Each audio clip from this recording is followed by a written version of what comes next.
هذا قال لهادو معليش يعاونوني نأمّنوا مضيق هرمز pour sécuriser en fait le détroit. قالوا له: «ما فيهاش».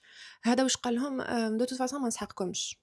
Quand on analyse un conflit, c'est toujours pertinent de voir qui est-ce qui profite من هاد la situation. Donc premièrement, on a la Russie, qui sort gagnant de cette situation puisque le prix du pétrole vu que طلع et كاع les pays qui se procureraient mais les pays, la région, du Golfe, راح يدوروا ويروحوا vers la Russie. Poutine derrière, il va pouvoir continuer à financer sa guerre en Ukraine.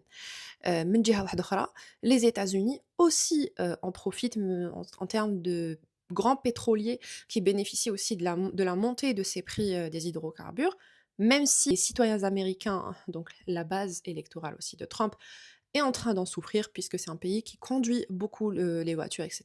Et forcément, ça se répercute négativement à l'Iran. Heureusement que les autres pays, donc européens par exemple, ont dit non, donc notamment l'Allemagne, قالوا بديتها وحدك حلها بيديك. Sachant que la Chine مازال تقدر تجوز des navires le détroit d'Ormuz puisque effectivement donc l'Iran, il faut qu'elle continue d'exporter, donc elle bloque le passage, mais pas pour tout le monde. Et aujourd'hui, en fait, on se pose après presque 3 semaines من البداية de la guerre, où est-ce qu'on en est? Donc, il faut savoir donc premièrement qu'il y a beaucoup de censure, militaire sur, les frappes qui sont, menées en Israël donc par les Iraniens. Donc on peut pas savoir exactement, وين راهم يضربوا et cetera. Et de l'autre côté, Israël et les États-Unis continuent à frapper donc l'Iran.